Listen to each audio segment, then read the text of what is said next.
Let's go. Good friend, let's go then. Get the off!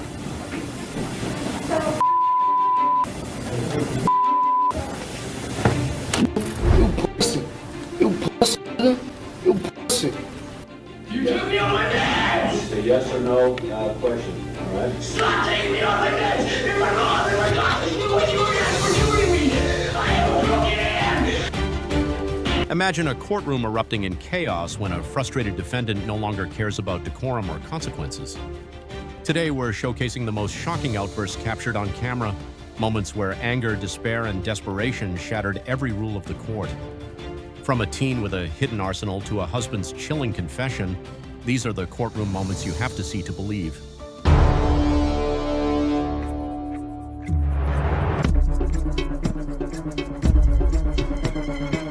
Quincy Tuttle's story begins at Frontier Middle School in Vancouver, Washington, where 18-year-old Quincy was arrested for firearm theft and illegally bringing a gun onto school property.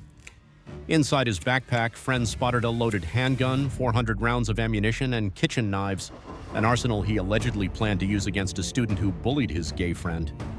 In court, Quincy begged the judge to let him remain at home with his parents. He claimed someone could watch over him all day, every day. Is someone at home to monitor him? I'm home all day. You're home all day? Okay. And as far as any issues regarding firearms, or any firearms in the home at this time? No. Okay. Any other dangerous weapons that are in the home? So, that being said, Your Honor, I'd ask the court to possibly consider releasing the parents. But the judge remained unconvinced, citing Quincy's anger issues and reports that locks on the family's doors were non-functional until yesterday.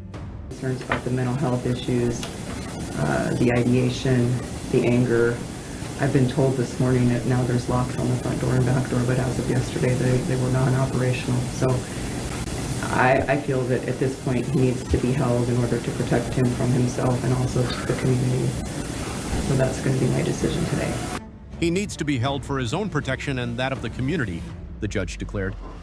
When Quincy didn't get the verdict he wanted, his frustration boiled over. Quincy, we got the clock, all right? What are we gonna do next? Quincy, what are we gonna do next? Come on. Don't fight me on this. Let's go. Come on. Let's go, Quincy. Let's go. Good friend, let's go then. Get the off!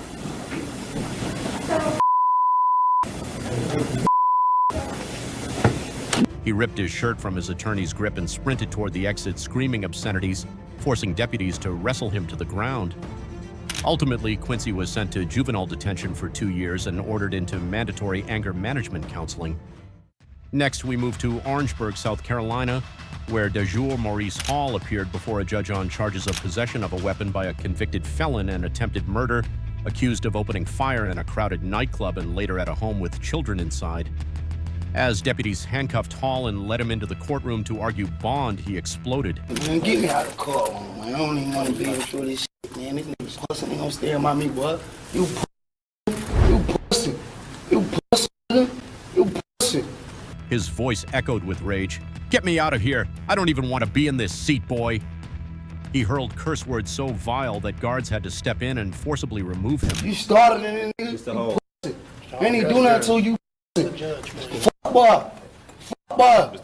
Back in court the next day, he strolled in grinning, but that smile vanished when the judge cited Hall's violent outburst and criminal record, deferring bond to a higher court. Mr. Hall, based on what I'm hearing, and seemingly there's going to be some other stuff that's coming on, I do feel that this court should defer your bond to be set over in General Sessions Court as opposed to me setting it today, which means that you will be going before the General Session judge in order for that judge to set your bond. You understand me?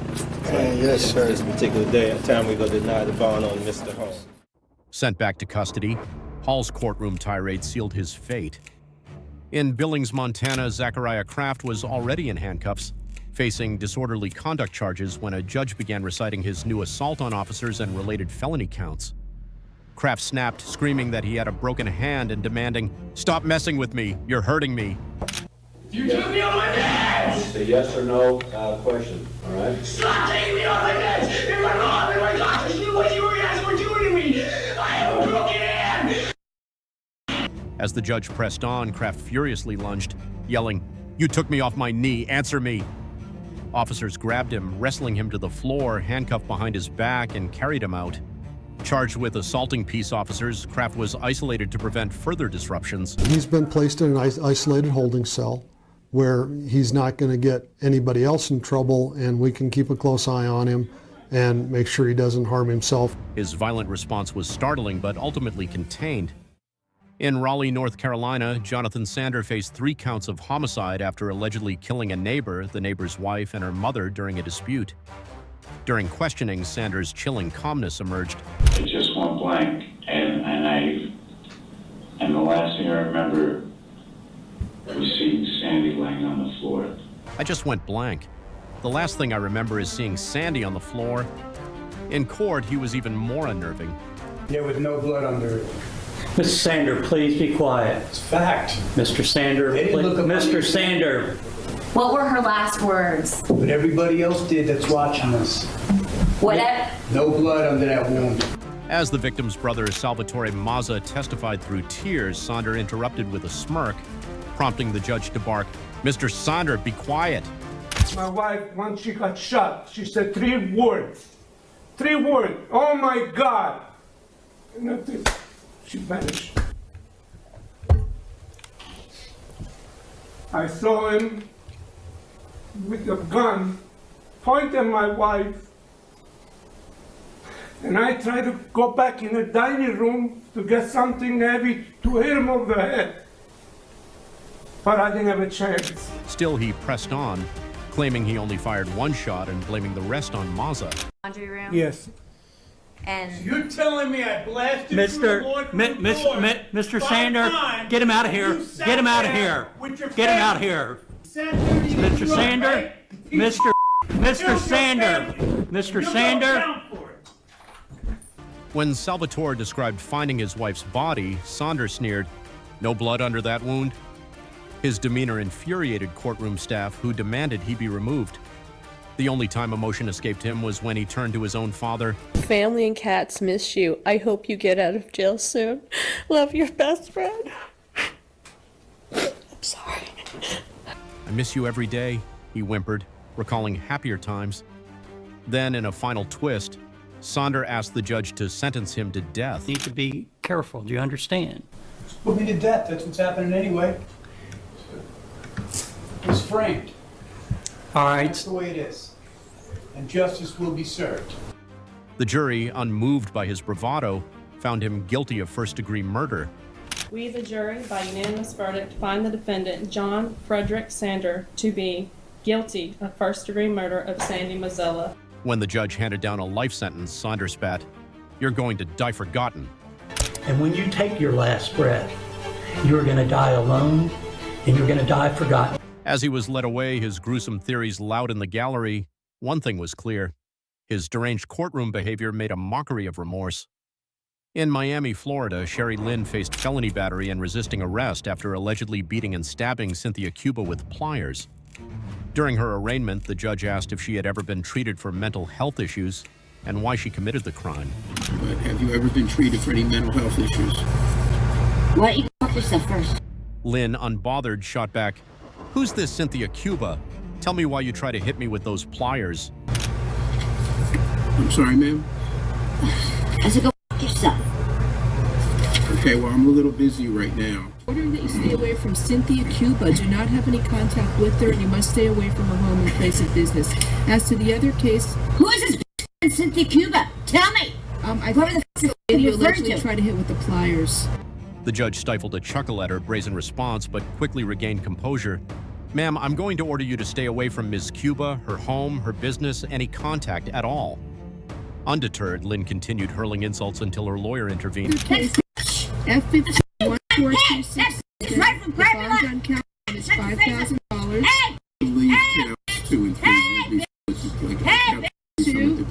Your Honor, we request a psychiatric evaluation for Ms. Lynn. $5,000, and count 3 is $1,000. Have a nice day, ma'am. We'll try and get you into the hospital. The judge complied, ordering Lynn committed to a mental health facility before proceeding to trial. In San Diego, California, TikTok star Ali Abulaban, known for his mafia boss parodies, Speak English when you talk to me, okay? That was English. I'll have a venti, caramel, dolce. What the f*** you talking about? A venti. What is that? A large? Found fame flipping a fictional gangster persona into real-life horror when he was charged with murdering his wife, Anna, and a mutual friend. At trial, Abulaban tearfully recounted finding their bodies, claiming, "Yes, ma'am, my wife was shot in the face. I found her like that." But neighbors' Ring cameras told a different story.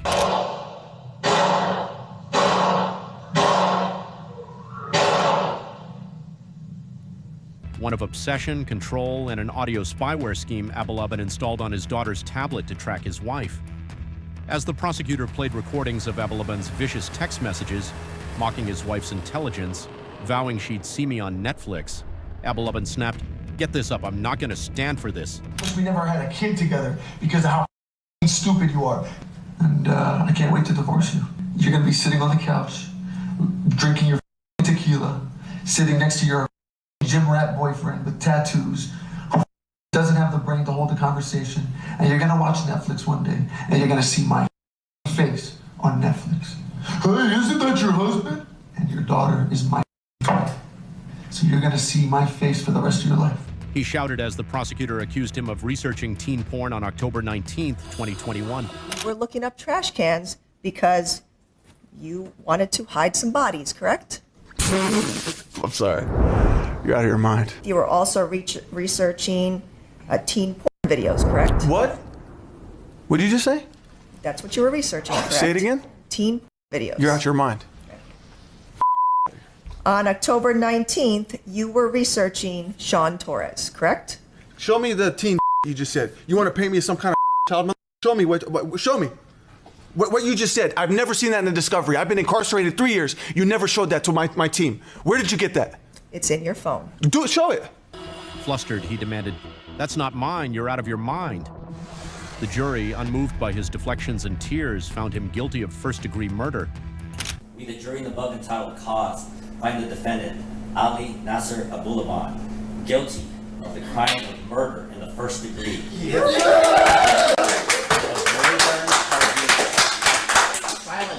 When the sentence was read, Abulaban gasped, realizing he'd spent the rest of his life behind bars. His social media antics and angry denials did nothing to save him. Bottom line here is he will die in prison. He will never be a free man. He will take his last breath there.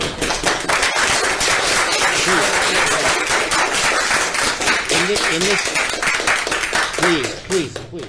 Back in Dayton, Ohio, Anthony Matthews, representing himself on a simple traffic violation, repeatedly interrupted the judge. "I don't care about fraud. You can't lock me up." I did not care to take part in fraud, not at all. When threatened with contempt, Matthews charged at the deputies, throwing wild punches.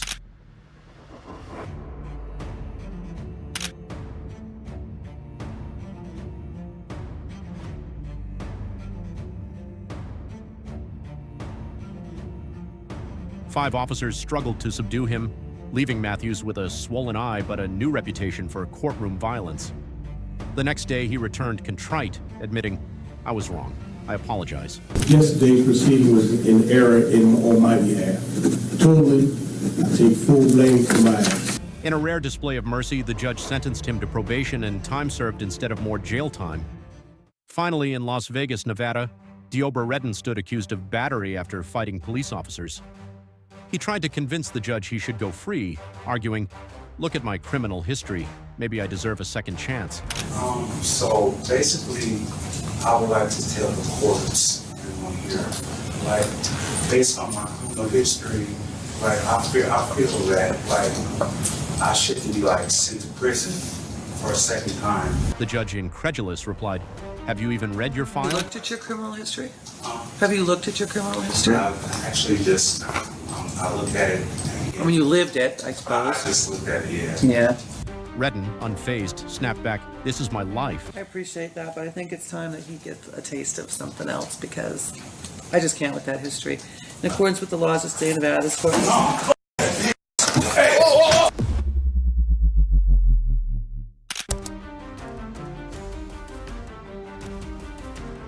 When the judge announced a prison term of 19 to 48 months, Redden lunged across the bench, dragging the judge to the floor as punches flew.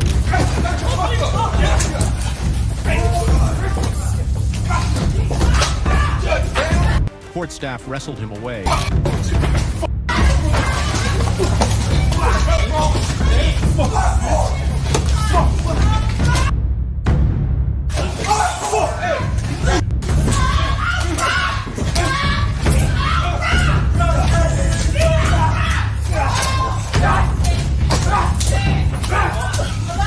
Restraining him in handcuffs, a spit mask, and boxing gloves during his next appearance. Miraculously, Judge Hollis recovered and sentenced Redden while seated behind a protective barrier. That being said, in accordance with the laws of the state of Nevada, this court does now sentence 19 to 48 months in the Nevada Department of Corrections. Each of these defendants showed that when anger boils over, even the solemn walls of a courtroom cannot contain it. From hidden guns and stolen glances to full-blown assaults on judges, these moments serve as dramatic reminders that not everyone's fate is decided quietly behind closed doors. Which courtroom explosion shocked you the most? Drop a comment, and if you're as stunned as we are, hit like and subscribe for more unbelievable true crime breakdowns.